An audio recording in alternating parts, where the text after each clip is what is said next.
विशेषज्ञ कहते हैं कि अगर ज़्यादा से ज़्यादा पेड़ लगाए होते तो शायद ऑक्सीजन की इतनी कमी नहीं होती। उनका मानना है कि जब तक आपके पर्यावरण में ऑक्सीजन नहीं होगी, आप किसी भी प्लांट में ज़रूरत के लिए ऑक्सीजन का उत्पादन नहीं कर सकते। भारत में इस समय कोविड-19 का कहर जारी है। ऑक्सीजन की कमी कई मरीजों की मौत की वजह बन रही है।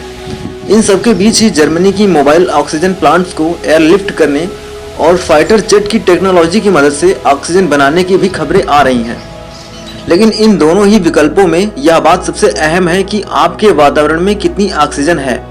आइए आपको आज हम उन पेड़ों के बारे में बताने वाले हैं जो सबसे ज़्यादा ऑक्सीजन जनरेट करते हैं। तो दोस्तों, आज हम आपको उन 6 पेड़ों के बारे में जानकारी देंगे जो आपको अक्सर कहीं ना कहीं दिख जाएंगे। आपके बगीचे में अगर ये पेड़ नहीं हैं तो तुरंत ही इन्हें लगाने की कोशिश कीजिए। ये आपको भी स्वस्थ रखेंगे और आपके वातावरण को भी। पहला है पीपल का पेड़। हिंदू धर्म में पीपल तो बौद्ध धर्म में इसे बोधि ट्री के नाम से जाना जाता है। कहते हैं कि इसी पेड़ के नीचे भगवान बुद्ध को ज्ञान प्राप्त हुआ था। पीपल का पेड़ 60 से 80 फीट तक लंबा हो सकता है। यह पेड़ सबसे ज्यादा ऑक्सीजन देता है, इसलिए पर्यावरणविद पीपल का पेड़ लगाने के लिए बार बार कहते हैं। दूसरा है बरगद का पेड़। इस पेड़ को भारत का राष्ट्रीय वृक्ष भी कहा जाता है। इसे हिंदू धर्म में बहुत पवित्र भी माना जाता है।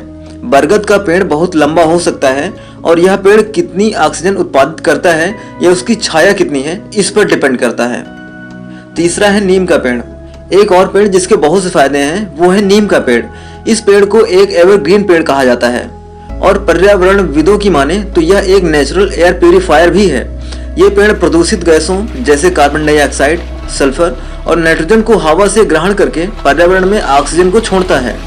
इसकी पत्तियों की संरचना ऐसी होती है कि ये बड़ी मात्रा में ऑक्सीजन उत्पादित कर सकता है। ऐसे में हमेशा ज्यादा से ज्यादा नीम के पेड़ लगाने की सलाह दी जाती है। इससे आसपास की हवा हमेशा शुद्ध रहती है। चौथा, अशोक का पेड़। अशोक का पेड़ न सिर्फ ऑक्सीजन उत्पादित करता है बल्कि इसके फूल पर्यावरण को सुगंधित भी रखते हैं और उनकी खूबसूरती को बढ़ाते हैं। यह एक छोटा सा पेड़ होता है जिसकी जड़ एकदम सीधी होती है। पर्यावरणविदों की माने तो अशोक के पेड़ को लगाने से न केवल वातावरण शुद्ध होता है बल्कि उसकी शोभा भी बढ़ती है। घर में अशोक का पेड़ हर तरह से बीमारी को दूर करता है। ये पेड़ जहरीली गैसों के अलावा हवा के दूसरे दूषित कणों को भी सोख लेता है। पांचवा, अर्जुन का पेड़। अर्जुन के पेड़ के बारे में कहते हैं कि यह हमेशा हरा भरा रहता है। इसके बहुत से आयुर्वेदिक फायदे भी हैं। इस पेड़ का धार्मिक महत्व भी बहुत ही अधिक है और ये भी कहा जाता है कि माता सीता का पसंदीदा पेड़ भी था। हवा से कार्बन डाइऑक्साइड और दूषित गैसों को सोख कर ये उन्हें ऑक्सीजन में बदल देता है। और छठा है जामुन का पेड़। भारतीय आध्यात्मिक कथाओं में भारत को जम्बूद्वीप यानी जामुन की धरती के तौर पर भी कहा गया है। जामुन का पेड़ 50 से 100 फीट तक लंबा हो सकता है। इसके फल के अलावा यह पेड़ सल्फर डाइऑक्साइड और नाइट्रोजन जैसी जहरीली गैसों को हवा से सोख लेता है। इसके अलावा कई प्रदूषित कणों को भी जामुन का पेड़ ग्रहण करता है। आपको ये भी बता दें कि जामुन का पेड़ ऊसर सुधार में भी बहुत ही ज्यादा कारगर साबित हुआ है। इस समय जब कोविड-19 से ऑक्सीजन का संकट पैदा हुआ है तो सोशल मीडिया से लेकर हर जगह पर पेड़ लगाने की बातें होने लगी हैं। पेड़ों को धरती पर ऑक्सीजन का बेस्ट और इकलौता सोर्स माना जाता है। दोस्तों, ये बात तो तय है कि जब तक आपके पर्यावरण में ऑक्सीजन नहीं होगी, आप किसी भी प्लांट में जरूरत के लिए ऑक्सीजन का उत्पादन नहीं कर सकते।